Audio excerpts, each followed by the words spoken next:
सेहूनी फौज ने अल-कुद्स अस्पताल को भी घेर लिया। अस्पताल पर शदीद शेलिंग और फायरिंग से मुतादिद अफराद जख्मी हो गए। इसराइली टैंक मरकजी दरवाजे से सिर्फ 20 मीटर दूर अस्पताल में मौजूद 14,000 फलस्तीनियों की जिंदगियां दांव पर लग गईं। गजा के सबसे बड़े अशिफा अस्पताल का भी मुहासरा। बाहर शदीद झड़पें हो रही हैं। मरकजी दरवाजे तोड़े जा चुके हैं, जहां 20,000 से ज्यादा फलस्तीनियों ने पनाह ले रखी है। गजा के सबसे बड़े अशिफा अस्पताल में बिजली बंद, ऑक्सीजन खत्म। इंक्यूबेटर में मौजूद 39 में से 2 बच्चे दम तोड़ गए। अस्पताल से बाहर निकलने वालों पर भी इसराइली फौजी गोलियां चला रहे हैं। वहशियाना बमबारी से मजीद 266 फलस्तीनी शहीद। शोहदा की तादाद 11,000 से तजावुज कर गई। कुछ करें इससे पहले कि बहुत देर हो जाए। तर्जुमान गजा वजारत दाखिला की अरब और इस्लामी रियासतों से एक बार फिर अपील। पैगाम में कहा, अरब और इस्लामी दुनिया के रहनुमाओं से मुतालबा करते हैं कि गजा पर इजरायली कब्जे के खिलाफ अमली इकदाम करें। अमरीकी इंतजामिया पर इजरायली जाहिरियत रुकवाने के लिए दबाव डालें। हमारे लोगों की नस्ल कुशी हो रही है और जालिम दुनिया देख रही है। आलमी ताकतें इसराइल को असले की फराहमी बंद कर दें। गजा का मुहासरा खत्म, इमदाद की फौरी तरसील की इजाजत दी जाए। रियाज में अरब लीग और OIC हंगामी इजलास का मुश्तरका एलामिया। इसराइली हमलों को हक दिफा के तौर पर बयान किया जाना मुस्तरद। इसराइली दहशतगर्दी, जंगी जराइम और कत्लेआम की मजम्मत। आलमी अदालत इंसाफ से तहकीकात का मुतालबा। मुस्लिम लीडर्स वाज़ेह पैगाम देने में नाकाम। गजा में कत्लेआम के 36 रोज बाद बुलाए गए इजलास में रिवायती तकरीरें, जंग बंदी की तकरार। इसराइल को अल्टीमेटम दिया, न मगरबी कुव्वतों को ललकारा। तुर्क और ईरानी सदूर का सख्त मौक़िफ़। इब्राहिम रईसी ने कहा, इस्लामी मुल्कों को इसराइल का मुकम्मल बाइकआउट करना पड़ेगा। मिस्र गजा में इमदाद पहुंचाने के लिए ताउन फराहम करे। तैयब उर्दवान ने कहा, गजा पर इसराइली बमबारी पर दुनिया की खामोशी शर्मनाक है। मस्जिद अक्सा हमारे लिए रेड लाइन है। गजा में कत्लेआम फौरी बंद किया जाए। निगरान वज़ीर आज़म अनवारुल हक काकड़ का रियाज इजलास से खिताब। कहा, इजराइल फलस्तीन पर काबिज होकर जारहियत कर रहा है। गजा में खुराक और अद्वियात फराहम की जाएं। सूरत हाल के हल के लिए फौरी मुज़ाकरात शुरू करने चाहिए। गजा में मौत से जंग लड़ने वाले डॉक्टर का दर्दनाक पैगाम। लंदन एहतजाज में शरीक डॉक्टर जज्बात पर काबू न रख पाई। मुजाहिरे में शरीक डॉक्टर को शिफा अस्पताल के डायरेक्टर का मैसेज आया। डॉक्टर पैगाम पढ़ते हुए रो पड़ी। बरतानवी हेल्थ वर्कर्स ने गजा पर इसराइली हमलों के खिलाफ एहतजाज किया। इजरायली मजालिम के खिलाफ लंदन में लाखों अफराद का मुजाहिरा। फलस्तीनी परचम उठाए मुजाहिरीन की इजराइल के खिलाफ नारेबाजी। खवातीन और बच्चों के अलावा व्हील चेयर पर बुजुर्गों की भी शिरकत। बरतानवी वज़ीर आज़म के मुजाहिरे पर पाबंदी लगाने की कोशिश नाकाम। चीफ पुलिस कमिश्नर ने रिशी सुनाक की हिदायत मानने से इनकार कर दिया। ब्रसेल्स की सड़कों पर हजारों अफराद निकल आए। नेतन्याहू की गिरफ्तारी, फलस्तीन को आज़ादी देने का मुतालबा। जनूबी अफ्रीका में भी इजरायली जाहिरियत के खिलाफ एहतजाज। केप टाउन की सड़कों पर बड़ा मुजाहिरा। रैली में फलस्तीनी झंडों की बहार। मुजाहिरीन फलस्तीन की आज़ादी और फौरी जंगबंदी का मुतालबा करते रहे। पेरिस में भी हजारों शहरी इजरायली दहशतगर्दी के खिलाफ सड़कों पर। फलस्तीनियों से इजहार यकजहती। आलमी कुव्वतों से फलस्तीनियों की नस्ल कुशी बंद कराने का मुतालबा। गजा में हमास के जंगजुओं और इसराइली फोर्सेस में झड़पें। 5 सेहूनी फौजी मारे गए। इसराइली फौज ने 5 एहलकारों की हलाकत की तस्दीक कर दी। गजा में जमीनी कार्रवाइयों के दौरान हलाक इसराइली फौजियों की तादाद 43 हो गई। हिजबुल्लाह के सरबराह हसन नसरुल्लाह कहते हैं, अमेरिका चाहता है दूसरे महाज बंद हो तो गजा में जंग बंदी करें। अमेरिका ही तमाम फैसले कर रहा है। आलमी ताकतें मिलकर अमेरिका पर दबाव डालें। इस्लामी दुनिया से ज्यादा अमेरिका, बरतानिया और दीगर मगरबी मुमालिक के मुजाहिरीन अपनी हुकूमतों पर दबाव डाल रहे हैं। रावलपिंडी में घर में संदूक में बंद होकर 3 बच्चे दम घुटने से जाँ बहक। अहले खाना का कहना है बच्चे खेलते हुए ट्रंक में बंद हो गए थे। जाँ बहक बच्चों में 2 लड़कियां और 1 लड़का शामिल।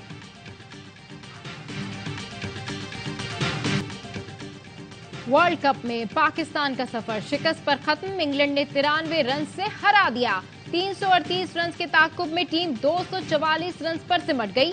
बाबर, रिजवान, इफ्तिखार, सऊद आखिरी मैच में भी नाकाम रहे। सलमान अली आगा ने निफ सेंचुरी बनाई।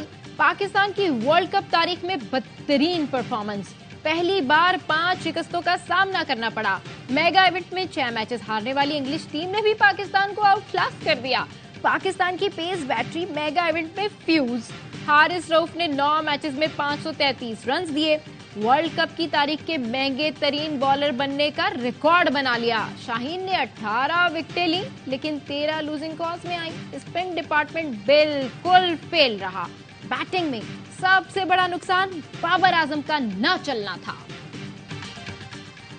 हमारी परफॉर्मेंस मायूस कुन रही, हमने बॉलिंग अच्छी नहीं की। अफसोस है वर्ल्ड कप का अच्छा इख्तिताम नहीं कर सके।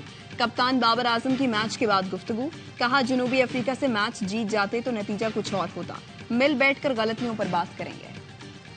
अपनी टीम का वही हाल है जो हमारी गवर्नमेंट का हाल है। न टीम चल रही है, न गवर्नमेंट चल रही है। मेहरबानी करके दूसरे लड़के लेकर आए और दूसरों को चांस दे। कोई टीम सेम जिम्बाब्वे के सामने होती है तो वही टीम खेल रही होती है। मैं तो यही कहूंगा कि भाई मुल्क के लिए खेले, अपनी दोस्ती यारी के लिए नहीं खेले। तकरीबन जो प्लेयर थे वो सिफारशी थे, पर्ची पे आए थे, कोई भी अपनी परफॉर्मेंस पे नहीं आया था। पर्ची और दोस्ती यारी पर टीम बनेगी तो ऐसी कारकर्दगी ही होगी। पाकिस्तान की वर्ल्ड कप में मायूस कुन कारकर्दगी पर शायकीन क्रिकेट फट पड़े। कहा पाकिस्तानी टीम ने दिल तोड़ दिया। जब तैयारी नहीं थी तो खेलने क्यों गए? भारत से हार गए, अफगानिस्तान को सिखाया, उनसे भी हार गए। पाकिस्तानी बनो, पाकिस्तान से ना खेलो। पाकिस्तानी क्रिकेट को गैर मुल्की कोचेस ने तबाह कर दिया। साबिक क्रिकेटर बासित अली का वर्ल्ड कप से पाकिस्तान के बाहर होने पर रद्द-ए-अमल। हर लम्हा पुरजोश में कामरान अकमल ने कहा, जहां पसंद नापसंद होगी नतीजा ऐसा ही आएगा। जिम्मेदार मिकी ऑर्थर और बाबर आजम हैं। अजहर अली ने सवाल उठाया, कप्तान ने गलतियां की होंगी, लेकिन क्या किसी ने उन्हें बताया नहीं? ना किसी ने रोका।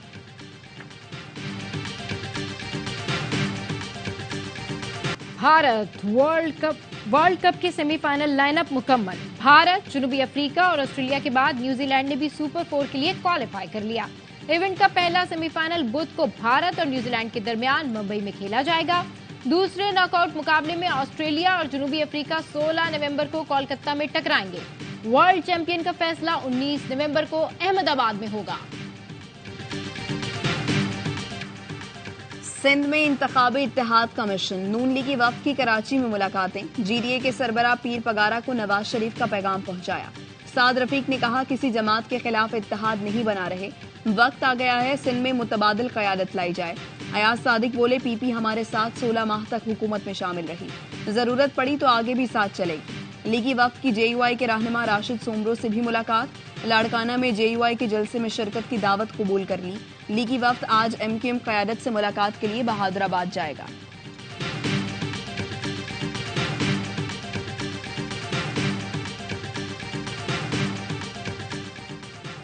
खैबर पख्तूनख्वा का नया निगरां वज़ीर आला कौन होगा? गवर्नर गुलाम अली की आईनी माहिरीन से मुशावरत। साबिक वज़ीर आला महमूद खान और साबिक अपोजिशन लीडर अकरम खान दुर्रानी को आज बुला लिया। गुलाम अली कहते हैं, आइन के मुताबिक दोनों शख्सियात के पास मुशावरत के लिए 3 दिन का वक्त है। आजम खान के इंतकाल से निगरां वज़ीर आला का ओहदा खाली। वडेरों के जूनियर पार्टनर्स कराची से वोट लेकर उनके कदमों में डाल देते हैं। कराची के नौजवानों के मुस्तकबिल को बेचा गया। अब कराची के लोग दुरुस्त सियासी फैसला करेंगे। अमीर जमात इस्लामी कराची हाफिज नईमुर रहमान कहते हैं, देखते हैं कराची के नौजवान को सरकारी मुलाजमत कैसे नहीं मिलती। हमें किसी इत्तेहाद की जरूरत नहीं, ये सारे मिल जाएं, हम उन्हें बदतरीन शिकस्त से दो चार करेंगे।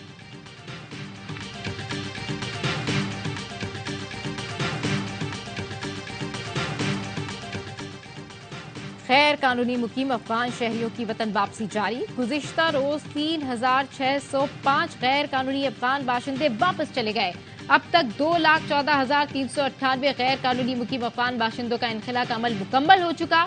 हुकूमत पाकिस्तान ने अवाम से अपील की है, गैर कानूनी मुकीम अफराद के खिलाफ हेल्पलाइन 1700 पर शिकायत दर्ज करवाएं।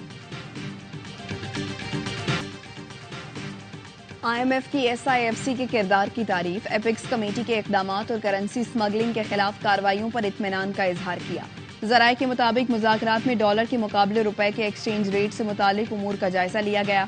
ब्रीफिंग में करेंसी स्मगलिंग के सदेबाब के इकदामात, गैर कानूनी मनी एक्सचेंज कंपनियों के खिलाफ कार्रवाइयों से आगाह किया गया। गैर कानूनी करेंसी डीलर्स के खिलाफ मुश्तरका कार्रवाइयों पर IMF ने इजहार इत्मीनान किया। कराची में निगलेरिया का एक और मरीज दम तोड़ गया। 38 साल के शख्स को 9 नवंबर को निजी अस्पताल लाया गया। मरीज को वेंटिलेटर पर मुंतकिल किया गया, लेकिन वो जाबर ना हो सका। कराची में निगलेरिया से अब तक 11 अफराद इंतकाल कर चुके हैं। फखरे पाकिस्तान JF-17 थंडर ऊंची उड़ान के लिए तैयार। एयर शो में शिरकत के लिए दुबई पहुंच गए। दुबई एयर शो अल मखतूम इंटरनेशनल एयरपोर्ट पर 13 से 17 नवंबर तक जारी रहेगा। भारतीय माहिरीन ने एतराफ किया कि जदीद टेक्नोलॉजी के दावों के बावजूद भारतीय तेजाज नाकाम और पाकिस्तानी थंडर कामयाब तैयारा है। वर्ल्ड कप में ऑस्ट्रेलिया की मुसलसल 7वीं जीत, बांग्लादेश को 8 विकेटों से हरा दिया। कैंगरूज ने 307 रन का हदफ 45वें ओवर में पूरा कर लिया। मिचेल मार्श ने 177 रन की मैराथन इनिंग्स खेली। डेविड वार्नर, स्टीव स्मिथ की डिप सेंचुरीज। वर्ल्ड कप में बांग्लादेश का सफर तमाम। ऑस्ट्रेलिया जनूबी अफ्रीका के खिलाफ सेमीफाइनल खेलेगा। मेगा इवेंट के तमाम मैचेस देखिए स्पोर्ट्स पर बराह रास्त। और सबके चेहरे दिखाता अपना चेहरा छुपाता है। तुर्बत में फोटोग्राफर कमांचर बलोच की तस्वीरों की सोलो नुमाइश। कमांचर लोगों से लेफ्ट करके पूरा बलूचिस्तान घुमा और तस्वीरें खींची। चेहरे, सहरा, पहाड़, दरिया, खेत, खलियान, तस्वीरों के मौजू। दुनिया को बलूचिस्तान की खूबसूरती दिखाने वाला कमांचर अपना चेहरा किसी को नहीं दिखाता।